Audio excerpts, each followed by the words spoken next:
Kebiadaban sepasang suami istri yang menyiksa ke-13 anaknya dengan sangat keji, seperti diikat, dirantai, dicekik, bahkan hanya boleh mandi 1 kali setahun. Hai, aku Sylvia Lin, selamat datang di channel YouTubeku. Hai, apa kabarnya? Semoga hari ini adalah hari yang menyenangkan untuk kalian semua. Nah, di video kali ini aku mau ceritain tentang kebiadaban sepasang suami istri yang menyiksa ke-13 anaknya dengan sangat keji, seperti diikat, dirantai, dicekik, bahkan hanya boleh mandi 1 kali setahun. Bayangin gak tuh seberapa gatal badannya, seberapa bau dan seberapa kotornya badan anak-anak itu.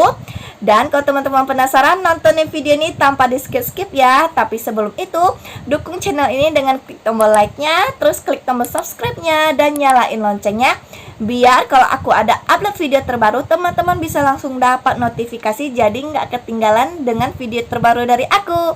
Lalu jangan lupa juga share ke seluruh sosial media yang teman-teman punya, biar teman-teman yang lain juga bisa ikutan nontonin video ini. Oke? Pada tanggal 14 Januari 2018 di pagi hari jam 5:49 di Paris, California, ada seorang gadis berusia 17 tahun yang melarikan diri lewat jendela rumahnya dan menelepon 911 untuk meminta pertolongan menolong saudari-saudarinya yang saat itu sedang dirantai oleh orang tuanya sendiri di dalam rumah mereka. Dan nama anak itu adalah Jordan Turpin. Dalam rekaman percakapan antara 911 dan Jordan, terdengar bahwa Jordan bahkan tidak tahu di mana alamat lokasi saat itu dia berada, dan dia juga berkata bahwa dia tidak pernah berbicara kepada siapapun. Jadi saat itu dia merasa sangat ketakutan. We have abusing parents. They hit us. They throw us across. They like to throw us across the room. Pull our hair. They yank out our hair. Begitu polisi sampai di lokasi di mana Jordan berada, polisi menanyakan beberapa pertanyaan umum seperti apakah saat itu Jordan mengonsumsi obat dan apakah saat itu Jordan terluka. Tapi anehnya Jordan tidak mengerti apa arti dari kata obat dan terluka. Dari sini kita bisa menyimpulkan bahwa orang tua Jordan tidak memberi pengetahuan yang cukup, sehingga di usianya yang sudah menginjak 17 tahun, kata-kata umum seperti itu pun dia tidak mengerti. It's medication. Do you take pills? Do you take pills? Oh, I don't think I've ever taken a pill before. Setelah itu, Jordan mengeluarkan ponselnya dan memperlihatkan kedua foto saudari-saudarinya yang saat itu sedang dirantai. Akhirnya polisi pun mendatangi rumah orang tua Jordan yang berlokasi pada sebuah jalan buntu di daerah Paris, 97 km arah tenggara dari Los Angeles. Butuh beberapa menit sampai akhirnya David Turpin dan Lois Turpin, orang tua dari Jordan, muncul dari balik pintu dengan kondisi was-was. Dan ketika polisi bertanya kepada mereka apakah mereka tinggal bersama anak-anak dan polisi meminta izin untuk mengecek ke dalam rumah, pasangan ini terlihat sangat ketakutan.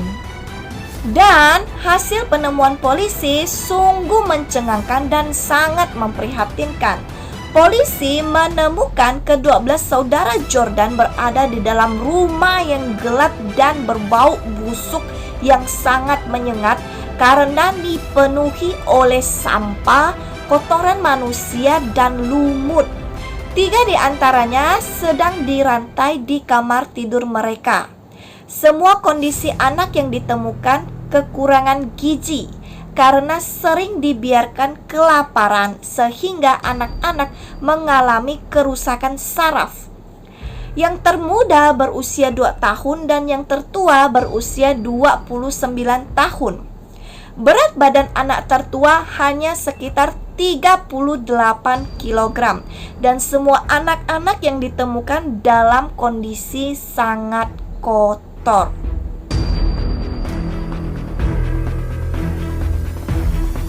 Pada hari itu juga, David dan Lois Turpin ditangkap oleh pihak kepolisian dan sementara ke-13 anak-anaknya dibawa ke rumah sakit untuk dilakukan pemeriksaan lebih lanjut. Inilah fakta-fakta kebiadaban pasangan Turpin kepada ke-13 anaknya. Pertama, David dan Lois memenjarakan anak-anaknya di dalam rumah yang kelihatannya dari luar itu rapi dan asri, padahal di dalamnya itu penuh dengan sampah dan bau kotoran manusia. Kedua, anak-anak diwajibkan untuk tidur siang dan bangun pada malam hari.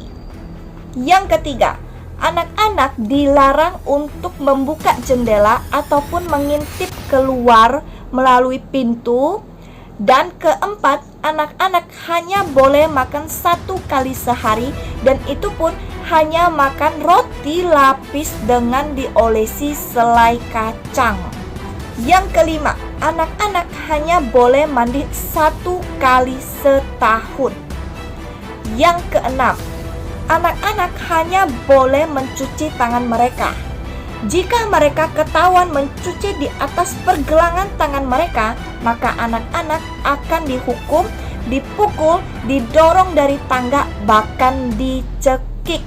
Yang ketujuh, anak-anak tidak boleh menggunakan kamar mandi. Jadi, mereka terpaksa buang air besar di mana saja di dalam ruangan rumah itu layaknya hewan.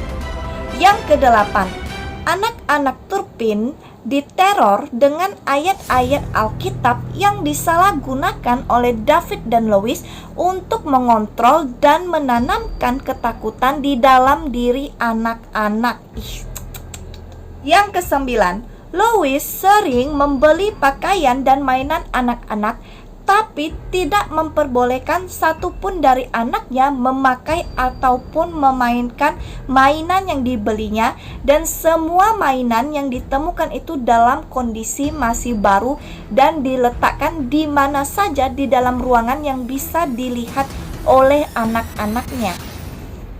Yang ke-10, karena kelaparan, anak-anak sering ketahuan mencuri makanan dan dipukuli habis-habisan oleh ibunya, yaitu Lois. Yang ke-11, Lois sering meletakkan makanan di mana saja di dalam ruangan rumah itu yang bisa digapai anak-anak.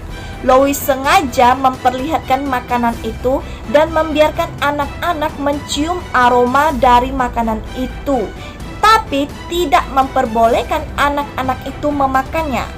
Jadi Lois ini selain menyiksa secara fisik, dia juga menyiksa secara mental dan emosional. Bener-bener jahat banget, nggak layak banget disebut orang tua. Anak pertama mereka yang bernama Jennifer pernah mengecap bangku sekolah dasar dan itu pun hanya sampai tahun ketiga saja.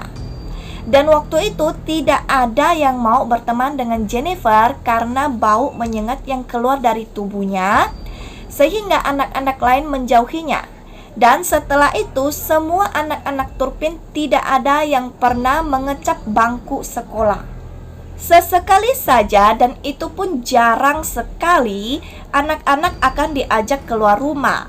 Nah, walaupun mereka diajak keluar rumah, mereka tidak diperbolehkan berbicara kepada siapapun. Mereka harus mengenakan pakaian yang seragam dan mereka harus berdiri atau berbaris sesuai urutan lahir.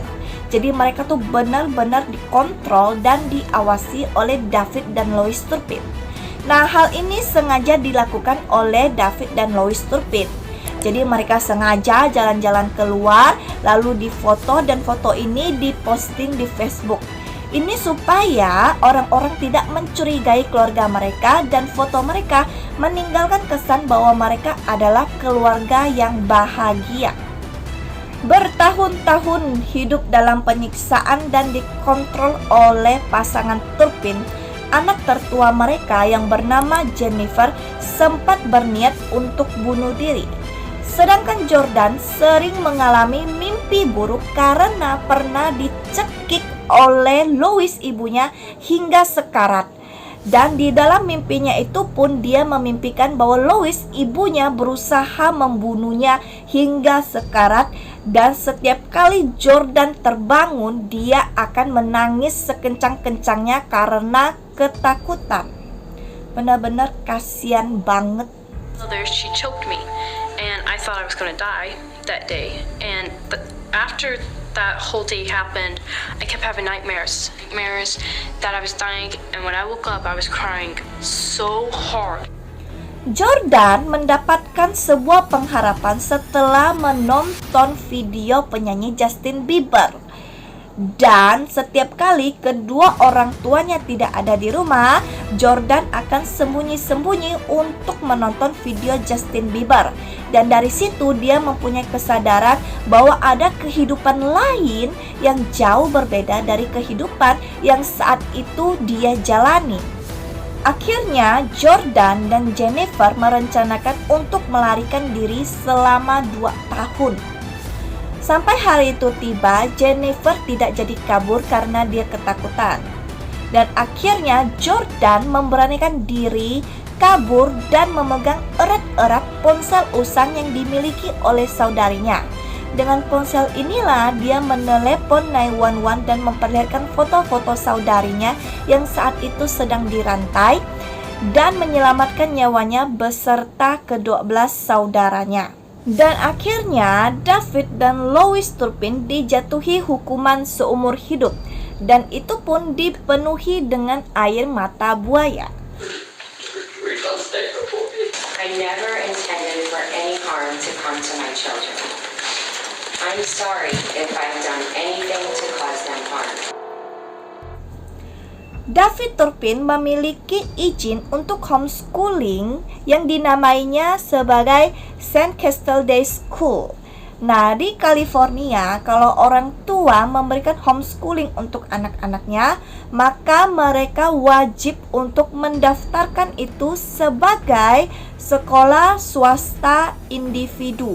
Di mata orang-orang, David dan Lois Turpin dikenal sebagai pasangan yang sangat religius dan sangat protektif terhadap anak-anaknya. Tapi ternyata itu semua hanyalah topeng untuk menutupi semua kejahatan yang mereka lakukan terhadap anak-anak mereka. Jadi banyak orang tuh nggak percaya kalau mereka tuh sampai tega melakukan hal seperti ini kepada ke-13 anak kandung mereka sendiri.